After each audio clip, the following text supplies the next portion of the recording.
যদি বিএনপি সরকার প্রতিষ্ঠা হয় তাহলে কক্সবাজার চট্টগ্রাম পর্যন্ত এই মহাসড়ক 6 লেনে উন্নীত হবে এবং এই প্রকল্পটি হবে বাংলাদেশে বিএনপি সরকারের মধ্যে 1 নম্বরের প্রকল্প।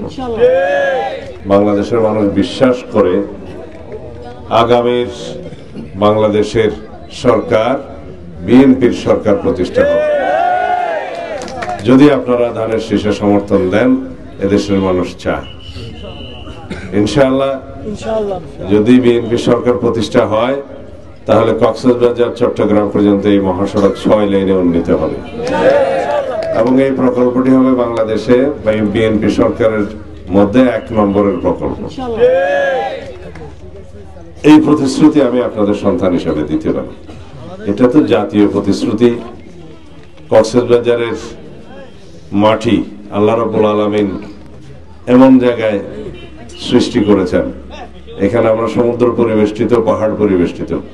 এই সমুদ্রে বাংলাদেশের একমাত্র গভীর সমুদ্র বন্দর নির্মাণ হচ্ছে। এই পরিকল্পনা আমাদের ছিল, জরিপ হয়েছে।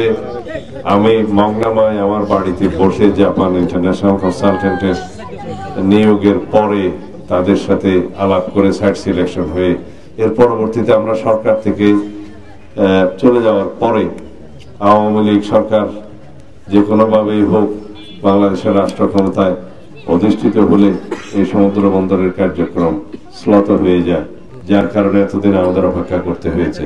হিরন আরো মিনারেল ওয়াটার মাত্র 50 পয়সায় প্রতি লিটার।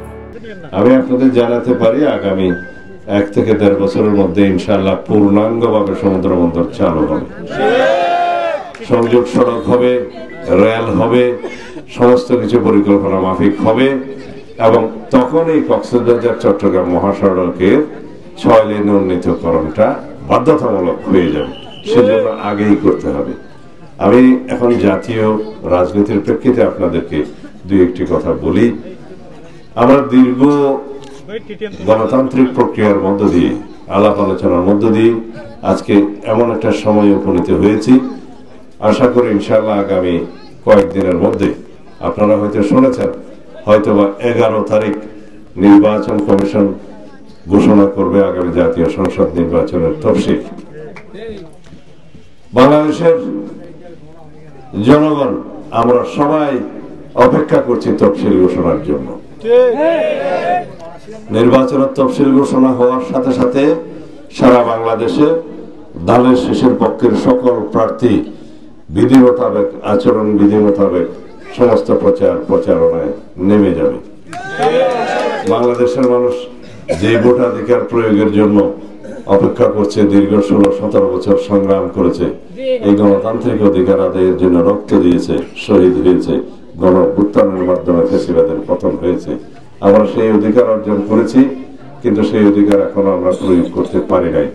প্রয়োগ করতে পারবো ইনশাআল্লাহ আগামী ফেব্রুয়ারির প্রথমার্ধে, যে দিনে জাতীয় নির্বাচনের দিন ঘোষণা হবে।